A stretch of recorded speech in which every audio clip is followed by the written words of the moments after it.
Hey guys what's up. तो आज हम लोग बात करेंगे बैसिलरी डाइसेंट्री के बारे में। तो डाइसेंट्री तुम लोग जानते हो कि क्या होता है, ठीक है ना। इसको शिगेलोसिस के नाम से जाना जाता है, shigellosis, because it is caused by Shigella flexneri, ठीक है ना। तुमने अपनी माइक्रोबायोलॉजी के नॉलेज से पढ़ा होगा कि Shigella there is something known as Shigella flexneri, ठीक है ना। तो वो क्या करता है, डाइसेंट्री कराता है। Dysentery is basically dysentery is nothing, basically it's blood and mucus in the stool, right. तो दैट इज़ डाइसेंट्री, राइट। तो इट इज़ क्या है ये डाइसेंट्री, बैसिलरी डाइसेंट्री है क्या, शिगेलोसिस है क्या। It is a necrotizing infection of distal small bowel and colon which is caused by Shigella. ये एक तरीके का नेक्रोटाइजिंग इन्फेक्शन है, ठीक है ना। नेक्रोटाइजिंग इन्फेक्शन है किसका, डिस्टल स्मॉल बाउल का। डिस्टली जो डिस्टल स्मॉल बाउल तुम्हारी प्रेजेंट होती है, डिस्टल स्मॉल बाउल है, तो वहाँ पे क्या हुआ, नेक्रोटाइजिंग इन्फेक्शन हो गया डिस्टल स्मॉल बाउल का और कोलॉन का, ठीक है ना। कोलॉन का वहाँ पे देखो, डिस्टली क्या होता है, डिस्टल स्मॉल बाउल हो सकती है, कोलॉन हो सकता है, उसमें एक कोई भी नेक्रोटाइजिंग इन्फेक्शन हो जाए तो, और जो कि कॉज हो जाए किससे, शिगेला से। Necrotizing infection of distal colon and necrotizing infection of distal colon and small bowel cause by Shigella, ठीक है। यही चीज़ है। इटियोलॉजी इसकी क्या होगी, Shigella one of the most causes of bloody, most common causes of bloody diarrhoea. Shigella क्या होता है, सबसे one of the most common causes होते हैं किसके लिए, ब्लडी डायरिया के लिए। ब्लडी डायरिया के लिए one of the most common cause है। और शिगेला जो अगर होता है कि वो uncapsulated non motile facultative anaerobic gram negative bacilli होता है, ठीक है ना। शिगेला जो होता है ब्लडी डायरिया के लिए सबसे इंपॉर्टेंट होता है। और शिगेला क्या होता है, एक अनइनकैप्सुलेटेड बैक्टीरिया होता है, अनइनकैप्सुलेटेड नॉन मोटाइल, मोटाइल नहीं होता है, अनइनकैप्सुलेटेड रहेगा बंदा। शिगेला जो होता है अनइनकैप्सुलेटेड रहेगा। जैसे अगर मैं शिगेला की ड्राइंग करूँ तो अगर ऐसे में देखो, ये नॉन मतलब कि नॉन इलस्ट्रेटेड, ये मतलब बनाना मत अपने एग्जाम में, ठीक है। अनइनकैप्सुलेटेड रहेगा, मोटाइल नहीं होगा, कोई सीलिया फ्लैजेला नहीं बनाया।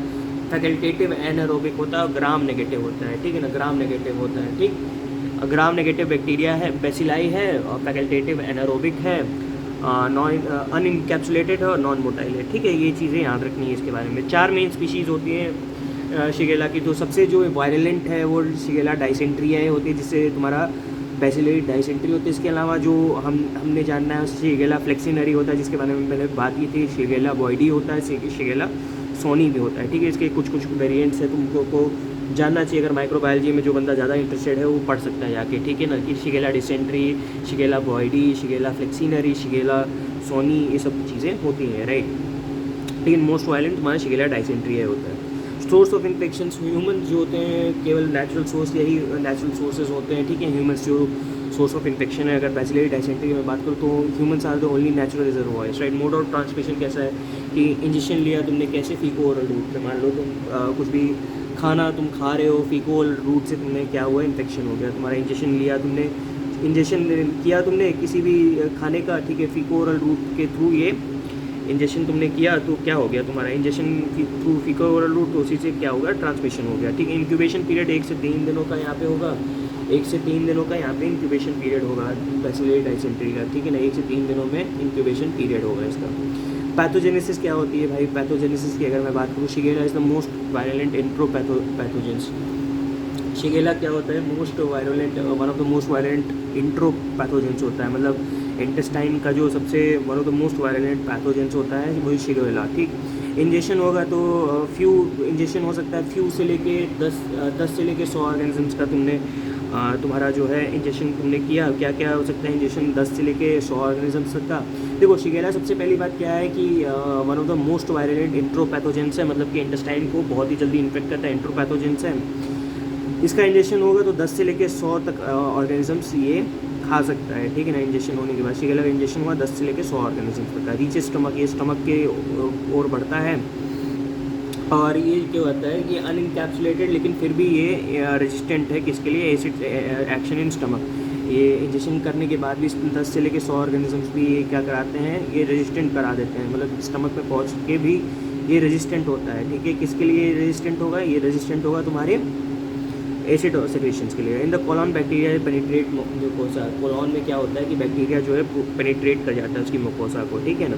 Taken up by microfold epithelial cells. ये जब कोलॉन में जो बैक्टीरिया जाता है और ये उसकी म्यूकोसा को पेनिट्रेट कर जाता है, ठीक है ना। जब ये बैक्टीरिया बेसिकली कोलॉन में जाएगा, उसकी म्यूकोसा को ब्रीच कर गया या पेनिट्रेट किया, ठीक है ना, उसकी म्यूकोसा को ब्रीच किया है, पेनिट्रेट किया है बैक्टीरिया, तो वो क्या हुआ, ये taken up by microfold epithelial cells, ये किसके द्वारा ले लिया गया अपने अंदर, माइक्रोफोल्ड एपिथेलियल सेल्स द्वारा अपने अंदर ले लिया गया, ठीक है ना भाई, माइक्रोफोल्ड एपिथेलियल सेल्स। ये माइक्रोफोल्ड एपिथेलियल सेल्स के बाद क्या करता है, ये प्रोलिफरेट करता है साइटोप्लाज्म में, ठीक है। माइक्रोफोल्ड एपिथेलियल सेल्स के द्वारा ऊपर लेने के बाद, अपने ऊपर लेने के बाद भी ये क्या करेगा, प्रोलिफरेट करेगा, किसमें जाके, साइटोप्लाज्म में जाके, ठीक है ना। ये taken up by microfold epithelial cells, और ये प्रोलिफरेट करता है कहाँ पे जाके, साइटोप्लाज्म जाके, और पेनिट्रेट करता है लैमिना प्रोप्रिया में, जो कि फैगोसाइटोसिस होता है मैक्रोफेजेस में। देखो पहले क्या हुआ कि ये कोलॉन में गया, माइक्रोफोल्ड एपिथेलियल सेल्स में गया, फिर उसके बाद माइक्रोफोल्ड एपिथेलियल सेल्स में जाने के बाद ये उसकी साइटोप्लाज्म में प्रोलिफरेट किया, और फिर प्रोलिफरेट करके जब उसको जब उसको प्रोलिफरेट किया तो ये लैमिना प्रोप्रिया को उसकी जो उसकी म्यूकोसा है, मतलब कि वॉल है, उसको जो है पेनिट्रेट किया, और वहाँ से पेनिट्रेट करने के बाद जैसे ही पेनिट्रेट करेगा वैसे ही एक फॉरेन एंटीजन है, तो ऑब्वियसली ये फैगोसाइटोज हो जाएगा, किसके द्वारा, मैक्रोफेजेस के द्वारा। अभी मैक्रोफेजेस द्वारा जब ये फैगोसाइटोज हो गया तो वहाँ पे कुछ इन्फ्लेमेटरी रिएक्शंस चालू होंगे। जो इन्फ्लेमेटरी रिएक्शंस होते हैं वो क्या करते हैं, इंटरसेल्यूलर जो बैरियर्स होते हैं, उसके जो इंटरसेल्यूलर बैरियर बीच में जो इंटरसेल्युलर बेसिकली बैरियर्स होते हैं ना, जो सेल्स के बीच में जो है बैरियर्स होते हैं, उसको लूजन कर देते हैं, और ये जब लूजन करेंगे तो ये क्या कराता है, एक सुपरफिशियल अल्सर्स कराता है, ये क्या कराता है, एक सुपरफिशियल अल्सर बना देता है। मान लें जब ये इन्फ्लेमेटरी रिएक्शंस जो हैं ये क्या करते हैं, ये इन्फ्लेमेटरी रिएक्शंस बेसिकली क्या करेंगे, लूजन कर देंगे, किसको लूजन करेंगे, अरे बोलना भाई, किसको लूजन करेंगे, इंटरसेलुलर स्पेसिस को। फिर उसके बाद क्या करेगा, ये सुपरफिशियल अल्सर कराएगा, और क्या करेगा, Shigella enters lumen to the colonocyte basolateral membrane, और शिगेला कहाँ एंटर करेगा, कोलोनोसाइट बेसोलेटरल मेम्ब्रेन, कोलोनोसाइट की बेसोलेटरल मेम्ब्रेन को ये एंटर कर जाएगा, ठीक। शिगेला कैसे होता है, शिगेला ये शिगा टॉक्सिन से होता है, बेसिकली साइटोटॉक्सिक, न्यूरोटॉक्सिक और इंट्रोटॉक्सिक होता है, साइटोटॉक्सिक, न्यूरोटॉक्सिक, इंट्रोटॉक्सिक होता है। मॉर्फोलॉजी इसकी क्या होती है, ग्रॉस मॉर्फोलॉजी क्या है इसकी, site most prominent in left colon mainly in rectosigmoid area, rectosigmoid area left colon में सबसे ज़्यादा कॉमन होता है। Mostly lesions are continuous and diffuse, इसके लीजन्स जो होते हैं मोस्टली कंटिन्यूस एंड डिफ्यूज होते हैं। तो कैरेक्टर ऑफ अल्सर क्या है इसका, कैरेक्टर ऑफ अल्सर की मैं अगर बात करूँ, उसका कैरेक्टर ऑफ अल्सर क्या है, ठीक है ना।